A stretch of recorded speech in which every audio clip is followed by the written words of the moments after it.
Students, welcome to सास्किस institute. कैसे हैं आप सब? उम्मीद करता हूं सब खैरियत से होंगे। आज हम करने जा रहे हैं एक्सरसाइज 1.2। तो question 1 is about from the following given matrix find out the unit matrix, row matrix, column matrix and null matrix. जैसा कि हम प्रीवियस लेक्चर में अपनी ये डेफिनेशन सारी कर चुके हैं कि यूनिट मैट्रिक्स क्या होता है, रो मैट्रिक्स क्या होता है, कॉलम मैट्रिक्स क्या होता है और नल मैट्रिक्स क्या होता है। तो ऐसा मैट्रिक्स, एक डायगोनल मैट्रिक्स जिसकी डायगोनल एंट्रीज 1 होंगी उसको हम बोलेंगे यूनिट मैट्रिक्स और आइडेंटिटी मैट्रिक्स। इस तरह रो मैट्रिक्स एक ऐसा मैट्रिक्स जिसके अंदर सिर्फ एक रो हो उसको रो मैट्रिक्स कहा जाता है, और जिस मैट्रिक्स के अंदर सिर्फ एक कॉलम हो उसको कॉलम मैट्रिक्स कहा जाता है। इस तरह उसके बाद हमारे पास है नल मैट्रिक्स। ऐसा कोई भी गिवन मैट्रिक्स जिसकी तमाम तरह एंट्री जो भी वैल्यूज उसके अंदर दी हो सारी की सारी वैल्यूज जीरो हो उसको हम नल मैट्रिक्स कहते हैं। अब हम चलते हैं स्पेसिफिक की तरफ। हमारे पास एक क्वेश्चन है, क्वेश्चन नंबर 1। इसके अंदर हमारे पास A B C D E and F ये 6 एंट्रीज हमें दी हुई, 6 कॉलम हमें दिए हुए हैं, 6 मैट्रिक्स हमें दिए हुए हैं। इन 6 मैट्रिक्स में से हमें row matrix, column matrix, null matrix और यूनिट मैट्रिक्स को आइडेंटिफाई करना है। फर्स्ट ऑफ ऑल हमारे पास मैट्रिक्स ए है। अब देख सकते हैं ए मैट्रिक्स की तमाम एंट्री जीरो हैं, इस वजह से हम इसको नल मैट्रिक्स कहेंगे। इस तरह बी की तरफ आए, बी के अंदर सिर्फ और सिर्फ एक हॉरिजॉन्टल रो है, इसको हम रो मैट्रिक्स कहेंगे, यानी कि इनकी तारीफ। अगर सी की तरफ आए, सी के अंदर सिर्फ एक वर्टिकल कॉलम है जिसकी वजह से हम इसको कॉलम मैट्रिक्स कहते हैं। अगर डी की बात करें, डी की मेन डायगोनल एंट्रीज जो हैं ये वाली 1 है और नॉन डायगोनल एंट्रीज 0 है। मेन डायगोनल एंट्रीज को लेकर क्या किया, क्योंकि हम डायगोनल मैट्रिक्स में नजर आ रहा है कि नॉन डायगोनल एंट्रीज 0 है, डायगोनल एंट्रीज 1 है, उसको हम बोलते हैं डायगोनल मैट्रिक्स। अब डायगोनल एंट्रीज दोनों सेम है, 1 1 है, इस वजह से हम इसका नाम क्या रखेंगे, यूनिट मैट्रिक्स, या फिर इसको हम आइडेंटिटी मैट्रिक्स भी कह सकते हैं। एज यू नो क्वेश्चन के अंदर उसने हमें इसका नाम यूनिट मैट्रिक्स फाइंड आउट करने के लिए बोला, हमने इसका नाम यूनिट मैट्रिक्स लिख दिया। अगर किसी क्वेश्चन में यूनिट मैट्रिक्स के बजाय आइडेंटिटी मैट्रिक्स पूछा है, जैसे क्वेश्चन नंबर 2 में आप देख सकते हैं यहां पे उसने इसका नाम आइडेंटिटी मैट्रिक्स पूछा है।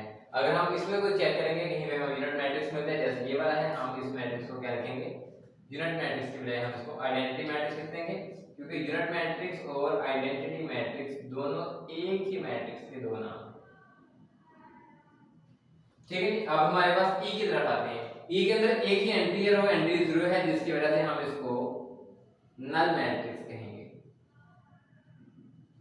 अगर लास्ट वाले मैट्रिक्स की बात करें, मैट्रिक्स एफ की, इसके अंदर एक ही वर्टिकल कॉलम है, जिसकी वजह से हम इसको कॉलम मैट्रिक्स कहेंगे।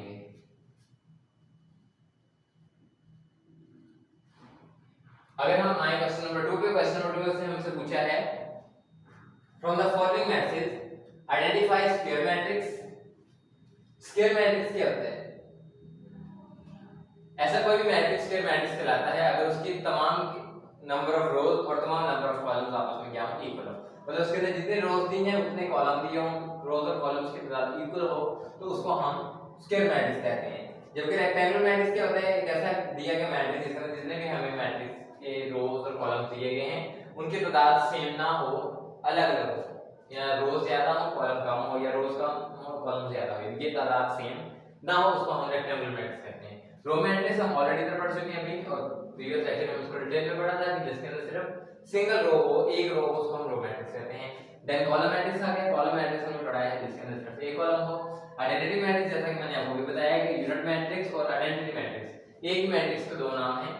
ऐसा मैट्रिक्स जिसके डायगोनल एंट्रीज 1 और नॉन डायगोनल एंट्रीज 0, यानी कि आइडेंटिटी मैट्रिक्स जिसकी डायगोनल एंट्रीज 1 1 हो उसको हम आइडेंटिटी मैट्रिक्स या नल मैट्रिक्स या यूनिट मैट्रिक्स कहते हैं, और नल मैट्रिक्स जिसके तमाम की तमाम एंट्रीज 0 हो। तो फर्स्ट ऑफ ऑल हम पहले वाले मैट्रिक्स की बात करते हैं। इसके अंदर आप देख सकते हैं कि दो हमारे पास हॉरिजॉन्टल रोज हैं, जबकि number of column top to bottom अगर हम चेक करें तो 3 हैं। 2 रोज और 3 column, number of rose number of columns equal नहीं है, जिसकी वजह से हम इसको रेक्टेंगुलर मैट्रिक्स का नाम देंगे, रेक्टेंगुलर मैट्रिक्स। इसके बाद हमारे पास ये वाला मैट्रिक्स सेकंड वाला है। इसके अंदर देखें एक ही वर्टिकल कॉलम है, जिसकी वजह से हम इसको कॉलम मैट्रिक्स कहेंगे। इसके बाद थर्ड वाला देखिए, इसके अंदर रोज हमारे पास हॉरिजॉन्टल 1 2, वर्टिकल कॉलम अगर काउंट करें तो वो भी हमारे पास दो, यानी कि 2 vertical rows 2 horizontal column, 2 vertical column 2 horizontal row, number of rows और नंबर ऑफ कॉलम सेम है, जिसकी वजह से हम इसको स्क्वायर मैट्रिक्स कहेंगे। इसके बाद हमारा फोर्थ वाला है, वो ऑलरेडी हम लिख चुके हैं कि वो आइडेंटिटी मैट्रिक्स है, इसको आइडेंटिटी मैट्रिक्स या यूनिट मैट्रिक्स कहा जाता है। इसके बाद नेक्स्ट हमारे पास है, इसके अंदर देखें रोज अगर हम काउंट करें 1 2 3 रोज हैं, जबकि कॉलम टॉप टू बॉटम हमारे पास दो हैं। Number of rose number of columns के इक्वल नहीं है, जिसकी वजह से हम इसको रेक्टेंगुलर मैट्रिक्स का नाम देंगे।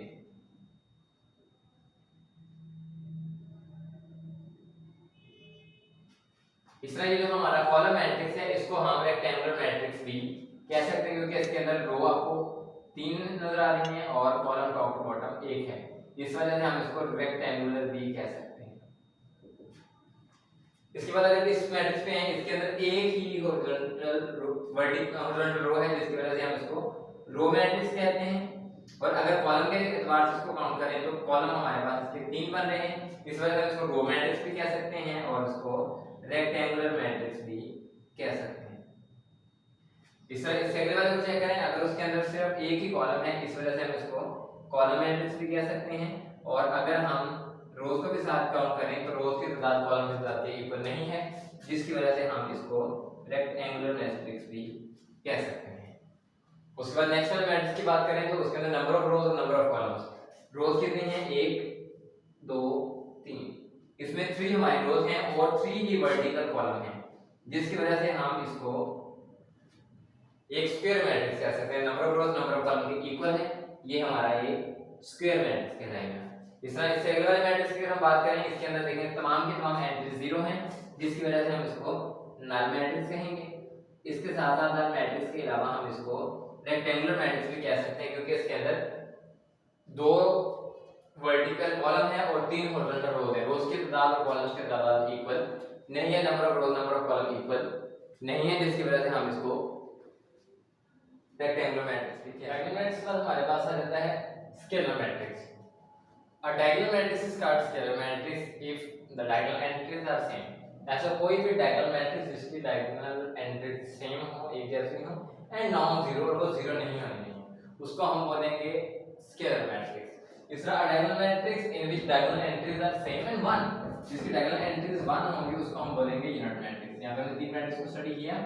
diagonal मैट्रिक्स जिसकी diagonal entries में से at least one of the diagonal entries is non-zero and the non-diagonal entries are zero। जब diagonal प्रूव हो गया तो diagonal के अंदर हमने पढ़ा कि diagonal के अंदर एक कैटेगरी जिसको हम बोलते हैं स्केलर मैट्रिक्स, जिसकी diagonal entries सेम होती हैं। इस तरह अगर diagonal entries 1 है तो फिर उसको हम बोलेंगे यूनिट मैट्रिक्स। अब हमारे पास ये 5 मैट्रिक्स है। सबसे पहले मैट्रिक्स ए की बात करते हैं हम, उसके अंदर हमारे पास diagonal entries आपको नजर आ रही है, दोनों क्या हैं 4 हैं। diagonal entries 4 होने की वजह से हम इसको बोलेंगे सेम होने की वजह से स्केलर मैट्रिक्स। इस तरह अगर हम बी मैट्रिक्स की बात करें, उसकी डायगोनल एंट्रीज नॉन जीरो हैं लेकिन सेम नहीं है, तो इसे जस्ट एक डायगोनल मैट्रिक्स होगा बी वाला, जबकि ये स्केलर नहीं होगा। स्केलर के लिए दोनों एंट्रीज का सेम होना भी जरूरी है, तो ये सिर्फ हमारा क्या होगा डायगोनल मैट्रिक्स। इस तरह अगर सी वाले को बात करें, इसकी दोनों डायगोनल एंट्रीज 1 है, जिसकी वजह से हम इसको यूनिट मैट्रिक्स बोलेंगे according to this question statement. अगर यूनिट मैट्रिक्स की जगह उसने आइडेंटिटी मैट्रिक्स दिया हो तो हम उसको आइडेंटिटी मैट्रिक्स भी कहते हैं, जैसे कि हमने यहाँ पे क्वेश्चन नंबर 2 सॉल्व किया था, उसके अंदर उसने हमें आइडेंटिटी मैट्रिक्स कहा था तो हमने उसका नाम आइडेंटिटी मैट्रिक्स दिया। अगर वो इसको यूनिट मैट्रिक्स की फॉर्म में पूछेगा तो फिर हम यूनिट मैट्रिक्स देंगे, क्योंकि एक ही मैट्रिक्स के दो नाम हैं।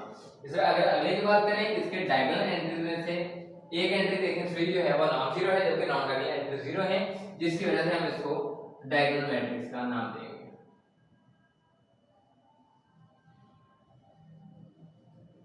इस तरह अगर हम मैट्रिक्स ए की बात करें, मैट्रिक्स ए के अंदर हमारे पास है 5 - 3, इस तरह देन 0 0 and 1 plus 1, 5 - 3 is 2 0 0 2। ये जस्ट मैंने आपकी इंफॉर्मेशन को सॉल्व किया। देखिए हमारे इसके अंदर डायगोनल एंट्रीज क्या बन रही है, सेम बन रही है, जिसकी वजह से हम इसको स्केलर मैट्रिक्स का नाम देंगे, क्योंकि जिसकी डायगोनल एंट्रीज सेम होती हैं उसको हम स्केलर मैट्रिक्स कहते हैं। क्वेश्चन नंबर 3 पर हमारे पास आता है क्वेश्चन नंबर 4। इसके अंदर उसने पूछा find the negative of matrix A B C D and E. When A B C D and E are given.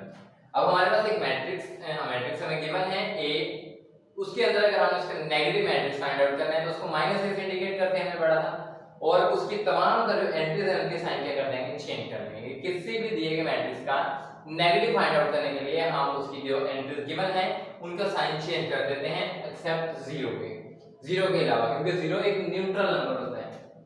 इस तरह अगर हम मैट्रिक्स ए का नेगेटिव मैट्रिक्स फाइंड आउट करेंगे तो वो हो जाएगा माइनस ए, जिसके अंदर हमारा फर्स्ट वाला वन पॉजिटिव नेगेटिव हो जाएगा और लास्ट वाला नेगेटिव वन पॉजिटिव हो जाएगा, और जीरो न्यूट्रल होने की वजह से चेंज नहीं आएगी, ये इसका नेगेटिव मैट्रिक्स कहलाएगा। इस तरह अगर हम बी का नेगेटिव मैट्रिक्स फाइंड आउट करना चाहें तो वो हो जाएगा माइनस बी, जिसके अंदर -3 हो जाएगा, 1 पॉजिटिव हो जाएगा, 2 नेगेटिव हो जाएगा और 1 भी नेगेटिव हो जाएगा, ये हो जाएगा -b, जो कि इसका नेगेटिव मैट्रिक्स कहलाएगा। इस तरह अगर मैट्रिक्स सी का नेगेटिव मैट्रिक्स हम फाइंड आउट करना चाहें तो वो हो जाएगा -c। तो इसकी तमाम जो एंट्रीज जो हैं आपको नजर आ रही हैं पॉजिटिव हैं, तो हम सबको नेगेटिव में कन्वर्ट कर देंगे, तो ये हमारा इसका नेगेटिव मैट्रिक्स बन जाएगा। इस तरह अगर डी का नेगेटिव मैट्रिक्स फाइंड आउट करेंगे तो इसकी दो एंट्रीज नेगेटिव हैं, दो पॉजिटिव हैं। पहली दो रो में अगर बात करें तो पहली एंट्री नेगेटिव है, उसको हम पॉजिटिव में कन्वर्ट करेंगे, पॉजिटिव इंडिकेट करने की हमें जरूरत नहीं होती। इस तरह ये 2 जो है हमारा पॉजिटिव है, ये नेगेटिव हो जाएगा। इस तरह 4 हमारा नेगेटिव है, ये पॉजिटिव, और 5 पॉजिटिव था तो ये नेगेटिव हो जाएगा। इस तरह अगर हम मैट्रिक्स ई का नेगेटिव मैट्रिक्स फाइंड आउट करें तो वो हो जाएगा -e, तो जिसके अंदर 1 नेगेटिव हो जाएगा, 5 positive, 2 negative and 3 is also negative. तो ये हमारा मैट्रिक्स डी हो जाएगा। मैट्रिक्स ई हो जाएगा जिसका नेगेटिव है -e is equal to -1, 5, -2 and -3।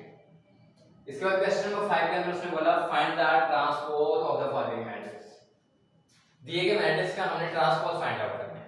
अब क्वेश्चन ये है कि ट्रांसपोज क्या होता है, हमने पढ़ा था। ट्रांसपोज ये होता है कि अगर किसी भी गिवन मैट्रिक्स के अंदर रोज दी हुई हैं, रोज को कॉलम में कन्वर्ट कर देंगे या कॉलम को रोज में कन्वर्ट कर देंगे।